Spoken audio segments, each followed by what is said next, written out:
Welcome to the third edition of Filmtalks here from Kulturhuset in Tromsø. This is a place where we talk to some of the visiting directors who are here with a film on the program. My name is Tor Joachim Haga. I am from the Norwegian film website Montages. And my guest today is the Italian director, Paolo Zucca. Welcome. Thank you. Thank you. First of all, is this your first time in Tromsø? Yes, it's my first time in Tromsø.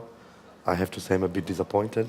Oh. Because they promised me dark all the time, and it's not. Oh, yeah.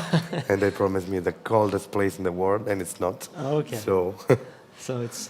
Have you seen some northern lights? yesterday, a tiny northern light, I saw it. Okay.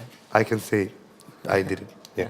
What about the festival? What do you think about the... you've been here a couple of days, I guess. Or, Yes. yeah. It's very interesting. I haven't seen many films yet. Today I'm going to see some movies. Yeah. The parties were very nice. The people is very nice. Yesterday we talked until 4 in the morning about, cinema and European cinema. It's very, very interesting. Cool. Yeah. Maybe we'll talk about your film in a little bit, because you have a film in the festival called The Referee. But first, I thought it would be interesting to maybe you, in your own words, can say something about who you are, your background, and so on, in case some people don't know you. Yeah, of course. Nobody knows me. But, okay, I come from Sardinia Island. Mm-hmm. There is a part of Italy. And I started as a screenwriter. I studied literature at the university. Then I started writing. Then I wrote some very terrible film for television. Okay. And I saw the film and I said, I cannot go on like that and writing crap like this. And I tried to shoot my own short film. Like me, my brother, my friends, and with your own money, I assume. I had some little money from some local, where I live. It is not many people make film. There's no such a big film industry yet. So you can get some little money. They don't give you much money to make big films, but it's possible to get some little money just to start. It's easier than in Rome, for example, to get just, 5,000 euros to do a short film. Very, very little money. But then I shoot and I produced my own short film. And then I realized I am a set addicted. I didn't want to stop, And You're what? a set addicted, a cinema addicted. Okay, yeah, sure. Yeah. So I didn't want to stop, and I didn't stop. That was like 10 years ago, and I never stopped. I kept like shooting.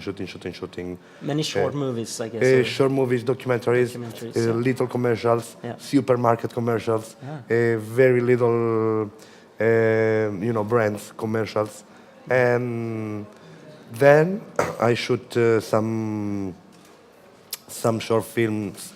They had some success around.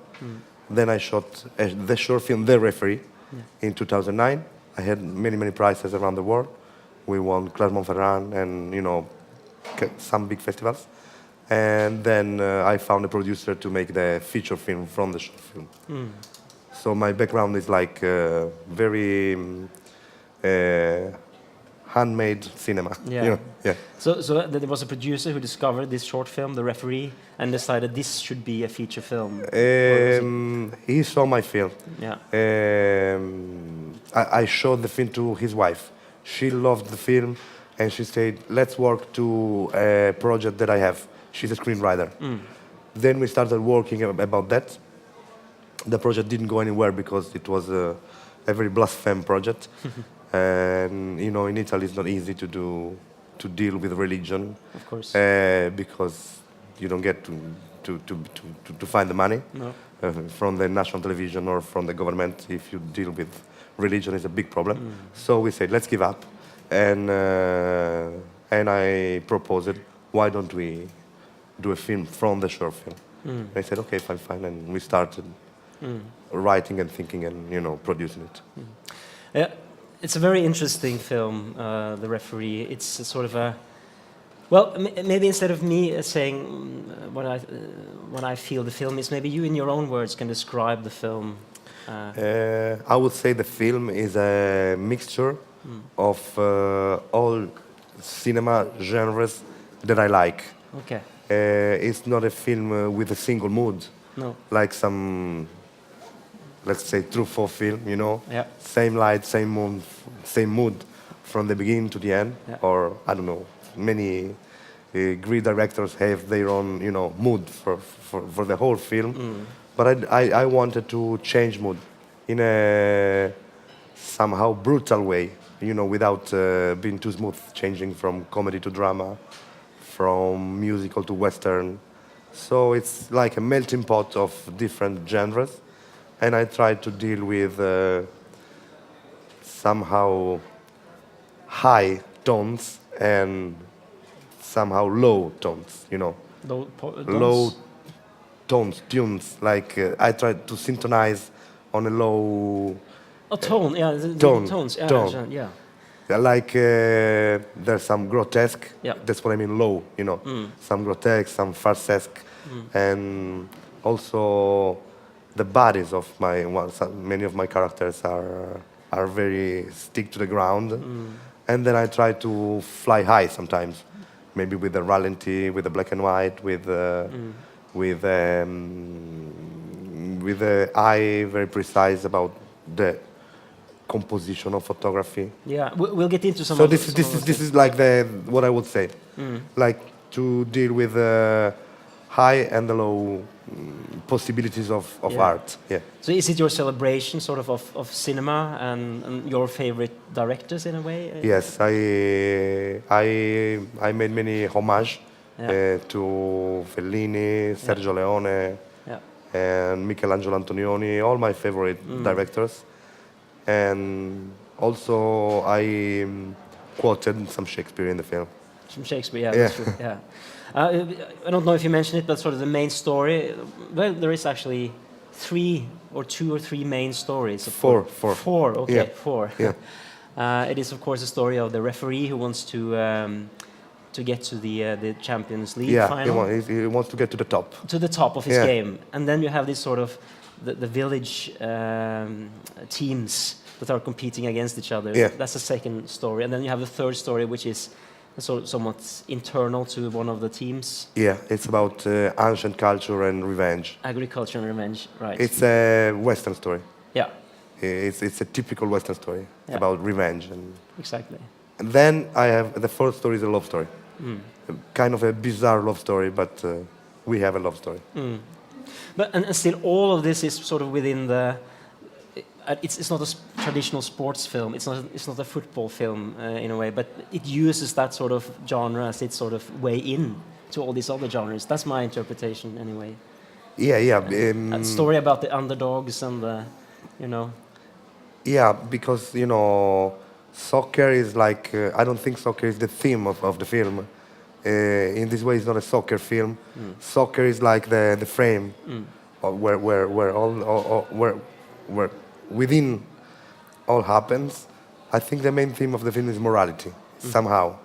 The Western story has a very ancient and maybe wrong, but a very clear idea of morality and what you should do if they do something bad to you, and with very precise rules. The story of the referees from the top to the lowest level of soccer has to do with another kind of morality that is very dogmatic from his point of view, but then he's not that dogmatic when he has to do his own corruption business. Also, you know, the football pitch is a ring where many forces fight each other. Exactly. And it's interesting because we mentioned the Western elements, which applies to the villages, but the referee story is often realized as a musical or opera with lots of choreography and incredible range of styles that you've used. But you talk about the different themes beyond the soccer. Could you also say that it's a sort of symbol of the struggle between church and state in a way? Because there are many religious elements as well. I right? wouldn't say against church against state, but I used a lot of Christian symbology, and like the first shot is the referee like Christ, Exactly. Yeah. because in a way I try to use this metaphor of the referee is like the one who pays for everybody. He's guilty of everything, everybody hates the referee. He's responsible for everything, and is in this metaphor is a Christological figure because it's like Christ. Because it's, how do you say in English, the sacrifice goat. Yeah. Christ is the God that should judge all the sinners, but at the same time, he's the one who gets sacrificed for the sins of everybody. The Agnus Dei. That's why I put a lamb in a crux inside the film. Yeah. That's a clear symbol of the sacrificial goat. Yeah. And you also had this striking image, which sort of mimics the Last Supper. Which is also very typical. Once I decided to follow the metaphor of religion, then we had fun, making quotations with Leonardo da Vinci, and then all the ritual of the referees are like the ritual of the priests, and somehow we took this Christian symbology also in a funny way. We had fun with that, without being blaspheme, I think. Exactly. I hope. Yeah. It's also interesting that you shot the film in black and white. Could you tell us something about the reasoning behind that choice? Yeah, one of the reasons is the idea of flying high that I told you before. Black and white makes you fly higher because it's beautiful and abstract. And the main reason is abstraction, because I didn't want to make a film about corruption in soccer, and I didn't want to make a film that represents corruption in soccer, or the reality of violence in the soccer fields. I didn't want to do something to represent. That's too concrete, maybe. And black and white helps you to abstract, to keep a distance, as irony does. So there are irony and black and white are my main tricks to keep it to be distant. Yeah. Exactly. So maybe it's more about the story is actually more about communities, various communities, maybe, and the interaction between people. Everywhere in the world, if you have two villages and if they live together, if they live close, they are everywhere. They are enemies. Yeah. If you put two villages together and you ask who's your worst enemy, they will say my neighbor. Yeah. It is like that everywhere. And so it was funny to tell a story where there is a strong rivalry and soccer sublimates everything. In this film, maybe in a funny way, soccer is like the center of everything. They talk about soccer at funerals. They talk about soccer at weddings. They think about soccer all the time. It's a soccer-centric way of living. Yeah. Yeah. Is this something that you experienced in your own life and in your own upbringing in those parts, or what? Italy is the ball is here in the head of Italians. They have two things. One is the ball, the other I can't say. Okay. But that's what Italians have. Yeah. Not me. Okay. No, it's funny because eventually you get more and more, or the comedy aspect gets more and more absurd. So when you get to the last football match, everything goes totally ballistic, and there are animals walking on the field, and many things happening at the same time. But at the same time, you also have these very serious parts, especially the rivalry between the nephew and the uncle. I think they're cousins. Yeah. Yeah. And also those two people sitting on a mountaintop and talking, this very sort of static image. Yeah. So you have from the absurd and the comedy to these serious moments. How do you expect the audience to sort of react to this difference? I hope they're a bit displaced. That's what I wanted to do. To do something that was unpredictable and very original. I would say that my favorite directors are, the Coen brothers. Because if you see a Coen brother film, you don't have any idea of what could happen or could not happen. You don't know. Everything could happen with surprise and it's unpredictable. Unpredictable and original. So that's what I try to do. Exactly. Of course, I exaggerated much more than the Coen brothers do. Yeah. But one day I'll manage to do a film like that. I forgot to ask you earlier, do you have a passion for the game of football like all the other Italians, or was this more about making... It's like I was a football nerd when I was 12, 13, 14, when I was a kid. I had all the posters of the soccer players and the soccer from the 80s is my reference. Then I didn't follow soccer that much, just the world championship and where everybody transforms in a patriotic man in Italy, just for the world championship. No, I'm not a soccer nerd anymore. Okay. But I had a strong passion when I was a kid. Because I seem to remember that the referee part, the referee story, was inspired by one referee in particular from a game. No, okay. We have a quotation from Byron Moreno. Yeah. He's an Ecuadorian referee. Yeah. That he fucked Italy in the in the Korean World Championship, and everybody knows him as the devil in Italy. If you say Moreno, they will say devil. Okay. But now, do you know now he's in jail because of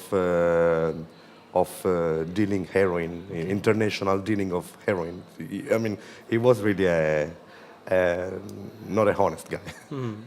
Now he's in prison, fortunately. Yeah.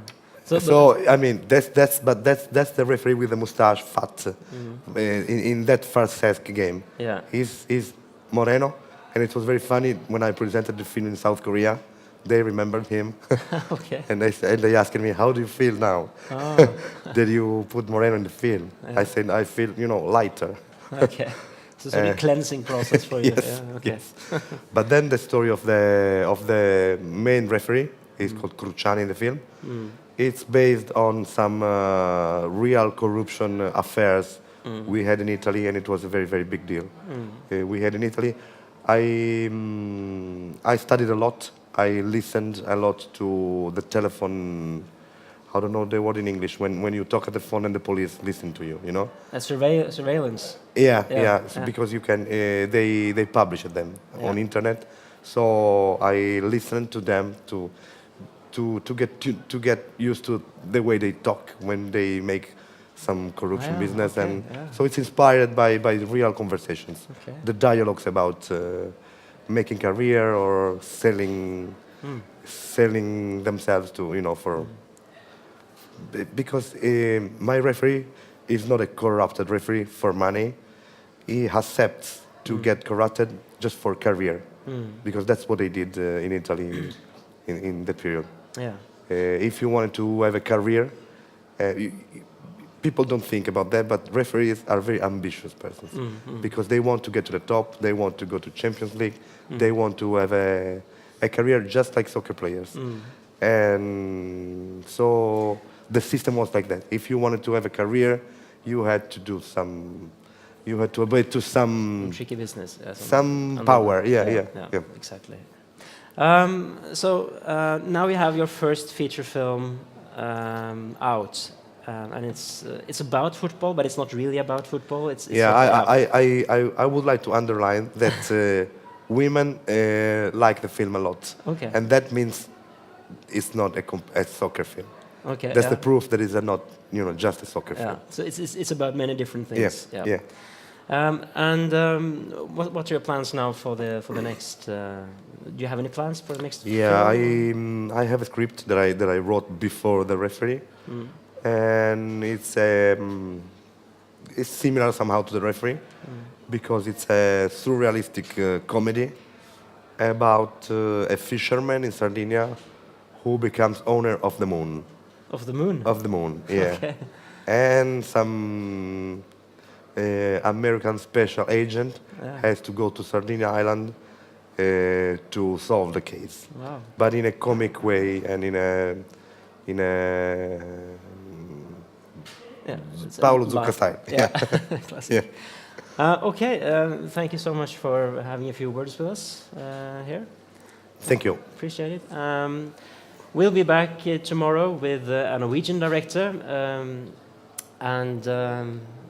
Thank you for watching and happy viewing. And thank you for listening.